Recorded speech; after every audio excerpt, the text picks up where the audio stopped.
Yeah. Came at 17. Damn.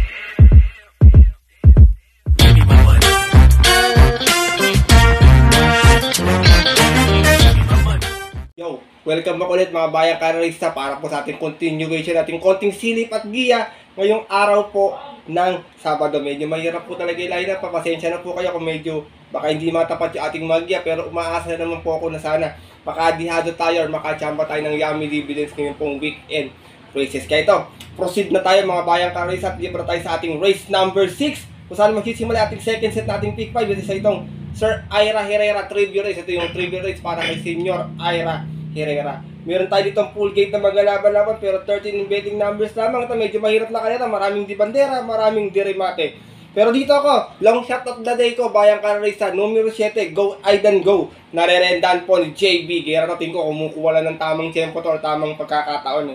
Meron tong 127.4 sa 1400 na segunda to. Umalis ng 9-9 out of 11 rounds na naglaban-laban. Sa rating B 1621 natin po ng July 21. Kung saan ang nanalo po doon last race yung kabayong si Jubilum. Same rider na rin, JB Guerra para sa ating long shot of the day na numero 7 si Go Aidan Go. Second choice ko, isa pang nag-aabak lang din ng tiyempo. Tingin ko, numero 2, Mythic Layla. Narerendahan po ni Apprentice A.R. Ramos. Ito naman may 128.2 last time. Dumating ng Tercera, umalis din ng 9-9. Out of 9 rounds sa naglaban-laban. Sa rating base 11-15 at yun po na September 29. Kung saan ang nanalo po doon, yung dihadong si Buntay Shore. For Michael De Jesus, this time Apprentice A.R. Ramos naman ang rerenda para sa ating numero 2 na si Mythic Layla.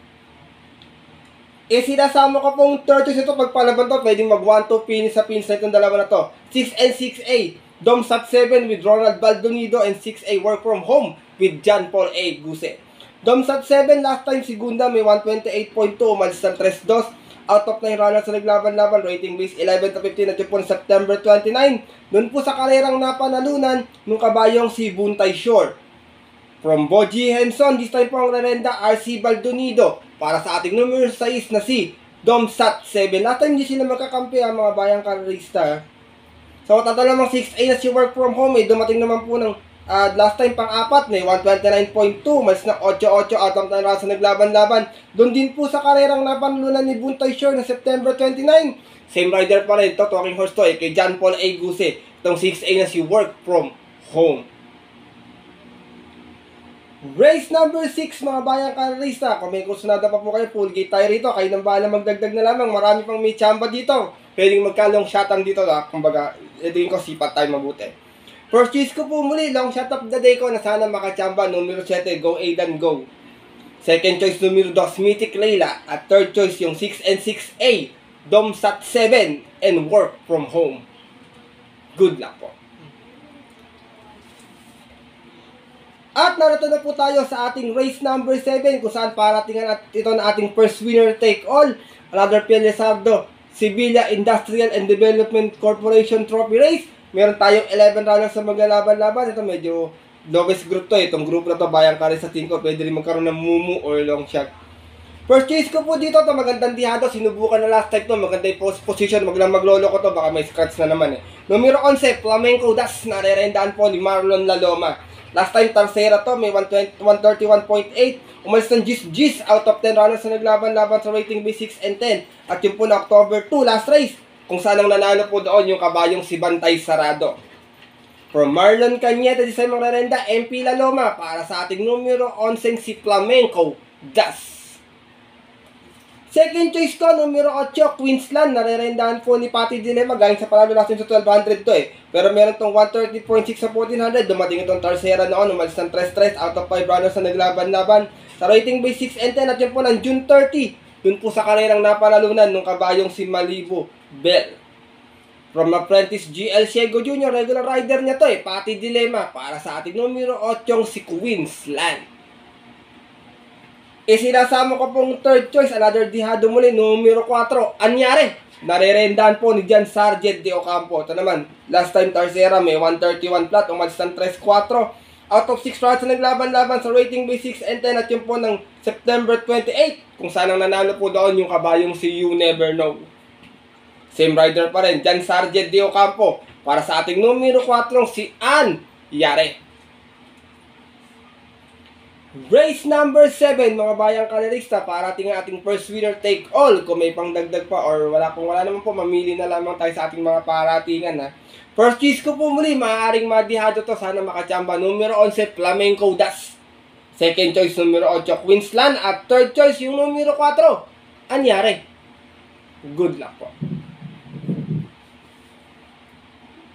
At lipat na po tayo dito sa ating race number 8. Isa naman itong Manila Horsepower Trophy Race. Meron naman tayo ditong 7 runners na maglalaban-laban. Pero 6 in betting number lamang. Bayang kanalista dito, first choice ko, numero 5, Express Lane. Narerendaan po ni J.D. King Flores.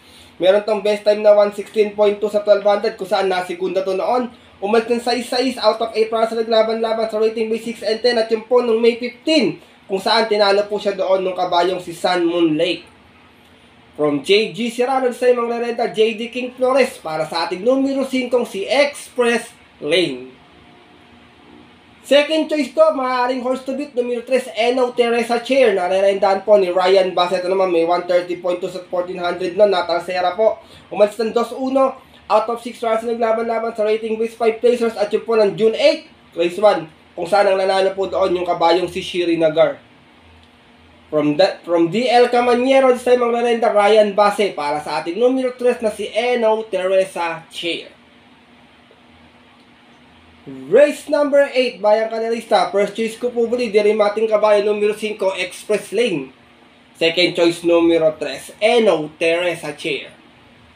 Good luck po. At narito na po tayo sa ating penultimate race ngayong araw po ng Sabado, ating race number 9. Isa naman po itong Congressman Tony Calixto Trophy Race. Meron tayong 7 runners sa magalaban, 8 runners sa magalaban-laban, but 7 in betting number lamang po tayo dito, bayang kanalista. Dito first choice ko, baka kumukuha lang ng chepo, ito baka ngayon na. Numero 3, Dolia Rama. Narerendaan po ni GL Ciego Jr. Last time Tercera may 132.4, umalis ng 19 out of 10 runners na naglaban-laban sa rating base 5 places sa po September 27. Dun po sa karerang napanalunan nung kabayong si Douglas Spear. Same rider pa rin na GL Ciego Jr. para sa ating numero 3 na si Dolia Rama. Second choice ko, isa pang laging nabibitin, numero 7, Baywatch. Narerendaan po muli ni CS Pala Jr. So yung nasegunda sa karera nila Douglas Spear last time. Meron naman tong 131.6 mga bayang kanalista. Mas ito ng 8-8 out of 10 runs na naglaban-laban at yung po September 27 din. Doon nga po sa karerang napanalunan ng kabayong si Douglas Spear. Same rider pa rin, si Espare Jr. para sa ating numero 7 si Baywatch. Sinasama ko pong third choice numero 2, Golden 8. Narerendaan po ngayon ni Kelvin Nabobo. Ito naman may 131 plus sa 1400. Nasigunda to noon. Umalis ng 3-2 out of 11 runs na naglaban-laban sa rating base 6 and 10 at yung po ng August 2 kung saan ang nanalo po doon yung nayamadong si Lucky 222. From Michael Jesus, this time po ang rerenta Kelvin Nabobo para sa ating numero 2 na si Golden 8.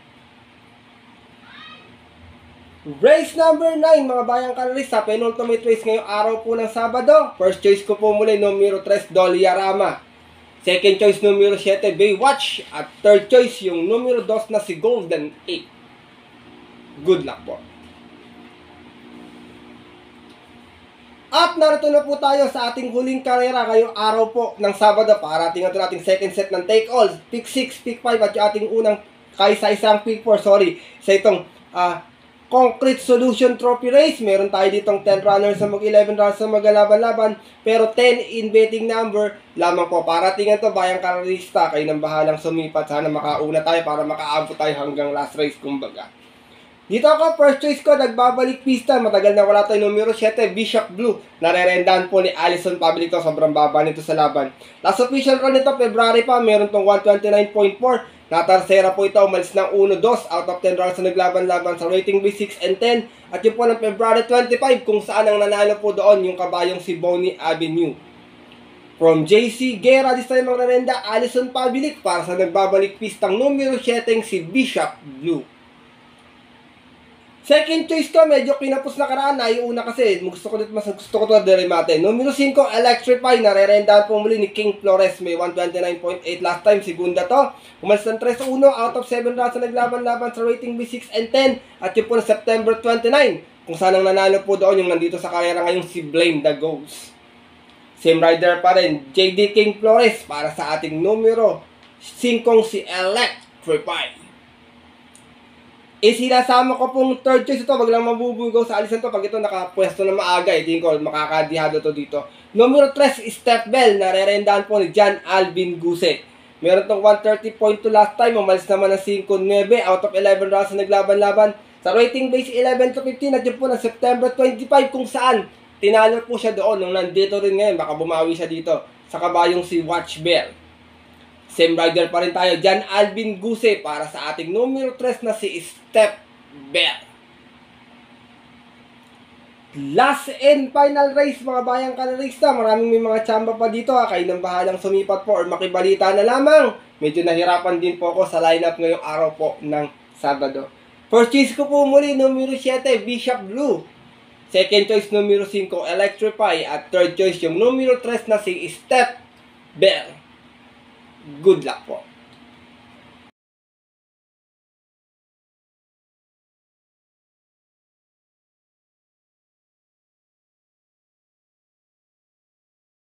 At yun po mga bayang karerista at ang ating mga kayokabs, natapos na to ating dalawang video natin konting silip at giya ngayong araw po ng Sabado. Na sana po matapat, makatulong po sa inyong diskarte at pananaya. Ako, aminado po ako dito, tingin ko sa 10 karera, baka 3 or 4 lang yung makuha natin. Pero sana po mas marami para mas masaya po mga bayang karerista. Lalo yung mga pangdihado natin, makadihado po. Pero pinapaalala ko po muli sa inyo, bayang karerista, na maaari nyo po itong sundin. Kung kursunadan nyo po yung ating giya, kung hindi po, wala pong problema, hindi ko po ito pinipilit sa inyo. Dahil sariling aral ko lamang po ito, kuro-kuro at opinion po sa karera. Pagdating ng tayaan sa takilya, siyempre mas nanay po sa natin kursunada at napupusuan mga bayang karerista. And always po mga kayokabs, kayo pa rin po yung masusunod. Good luck po muli sa inyo lahat and have a blessed Saturday racing. Muli ako po yung nagpapasalamat sa walang sawang pagtutok, suporta, tiwala palagi dito sa ating YouTube channel. Ganon din po sa mga tumataya sa akin na ending.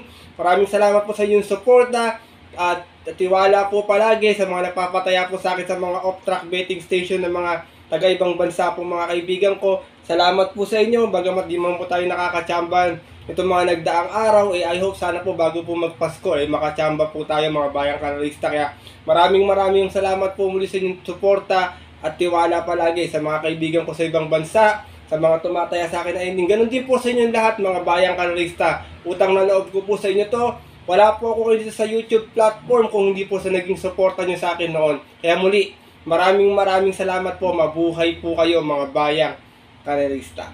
At yun po, hanggang dito na naman po tayo. Baka mapadrama na naman ako. Ito po muli ang inyong lingkod, Master Lekim, na always po nagsasabi sa inyo at nagpapaalala na ang karera po dapat po libangan lamang. Titsambahan lang at talagang tapat-tapat lang. Minsan swerte, minsan malas. Pero pag pinagbigyan po tayo syempre ng nasa taas, wag natin kakalimutang magpasalamat po sa kanya at tumulong sa ating kapwa. Kaya sa simpleng pamamaraan lamang, ika nga po share your blessings po.